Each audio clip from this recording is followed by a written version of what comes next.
with some trending headlines. So Monday, July 27th was the date set where 4 of the top tech executives in the world were going to convene before Congress for a summit about antitrust allegations and investigations. However, this testimony is going to be delayed. That is because it is supposed, anyway, from media reports, that John Lewis's memorial celebration is going to push back that actual testimony. That doesn't mean it's not going to happen, because this investigation does continue on. So this is coming from the Antitrust Subcommittee Chairman, David Cecilian, who said in a recent joint statement that given the role of these CEOs, we want their information. We want them to actually testify in front of us. And so with that, there are going to be some other things that come along with it. There's actually a report that is scheduled anticipated to be released this fall that would provide recommendations on how that these 4 different companies could be actually controlled a little bit more to tame some of the power that they have. And the allegations are, of course, that they are crushing other competition and smaller companies in association with what they do. So this is all part of this huge investigation. So again, Monday's testimony with the 4 executives is going to be delayed, but I would anticipate that that'll be rescheduled soon. It's going to be a pretty big one when you have the CEOs of Google, Apple, Facebook, and Amazon, and possibly even Twitter, all there virtually in front of this summit. It's going to be a pretty big deal. Continuing on here with trending news, let's talk about Google and something Google is doing to take on one of their competitors, and that is Amazon. So naturally, Amazon being one of the largest sites in the world, all the businesses selling on there, people are starting to actually go to Amazon first when they're looking for a product to buy, and that is not something that Google likes. So they are now trying to pull retailers over to their shopping section, and what they've done is a few different things to try to allow people to do that. They have dropped commissions, meaning they're not going to take a commission right now if shoppers want to list on the Google shopping site. They're also going to eliminate several other costs that come with it. They're also going to feature these products on their search engine. So they're going to pop up in search results. Now, previously, retailers would have to actually buy advertising to have that happen, but now they're going to pop up on there too.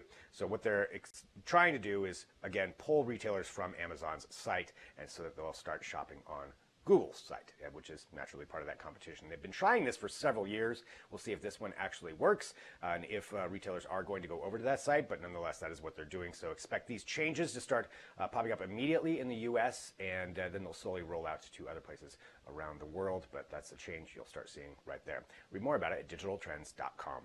Continuing on with trending news, certainly ransomware attacks are nothing new, but there's a big one going on right now for Garmin, and this is a big attack that has happened. It's shut down pretty much their entire operation. This has been going on for almost 24 hours right now, and they are still down as of right now of this broadcast. They haven't been brought back up yet. So what happened is, reportedly, this ransomware attack shut down all service operations, and it's made Garmin shut down everything else as well to try to address this. So that left their internal systems and networks encrypted and unable to be accessed. So that means they can't even access these things right now as they try to figure it out. There's a Reddit user that's claiming the ransomware attack was brought on by a variant called Wasted Locker, which they're responsible for several other attacks on U.S. organizations. They send in malware, and then they ask for a ransom payment of up to $10 million in Bitcoins. This is something they've done before, and this could be what's happening to Garmin right now. The outage affects, as they said on Twitter, all their call centers. They can't even receive any calls, emails, or online chats right now. So this is just something they posted on Twitter. And this also does affect Garmin wearables that they can't sync their data, and there's also people who use them for aviation navigational equipment. And because this is happening, they're no longer FAA accredited because of that. Well, not accredited, but they don't meet the requirements for flight because of this issue going on. So it's a major attack, and again, that is happening right now, but you can read more about that at digitaltrends.com. Continuing on, trending news, Facebook may be getting a revamp. They've been revamping several different things on their platform, and now the like button may be going away for certain pages on Facebook, and that is in particular the actual pages that businesses have. So the like button, this is something that they're testing out right now, would go away. It'd be replaced by a follow button, but there's some other changes to that too. And if you ever manage a Facebook page, you will definitely notice the differences.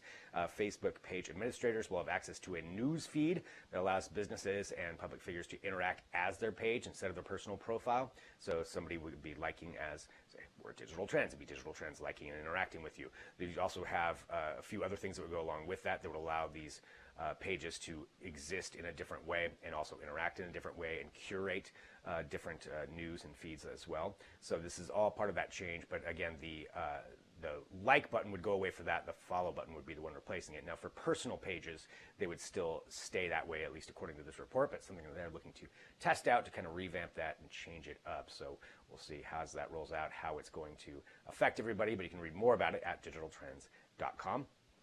And one more trending story here for you. We talk a lot about space exploration, the International Space Station, maybe future habitats on Mars and the Moon, but what about at the bottom of the ocean? Well, there is a new initiative to build just that, and this is what it is. So it is something being led by actually Jacques Cousteau's grandson, Fabien Cousteau, and this structure would be called Proteus. And it would be a 4,000 square foot modular lab. So there's a look at it right there. It's sit about 60 feet below the surface of the Caribbean Sea off the coast of Curacao. And it would serve as the world's largest underwater habitat and research station. So this would be a base where oceanographers could study the ocean, obviously being living down there. They could accommodate up to 12 people at a time. They would have laboratories, personal quarters, an underwater greenhouse for growing food, an ocean accessing moon pool, and several other things. So this research center would also be sustainably powered by solar energy and thermal energy. So something that they're looking to do. They said the construction would take place over 3 years. It has been delayed because of the pandemic, but this is something that they're looking to do to actually further this study of the oceans. This would be the largest one with 4,000 square feet. Pretty interesting plan that they put forward, and those graphics and showcasing what it looks like is going to be pretty interesting to see how that all works out. But again, that is an initiative to build a large underwater modular lab at the bottom of the ocean. You can read more about that at digitaltrends.com.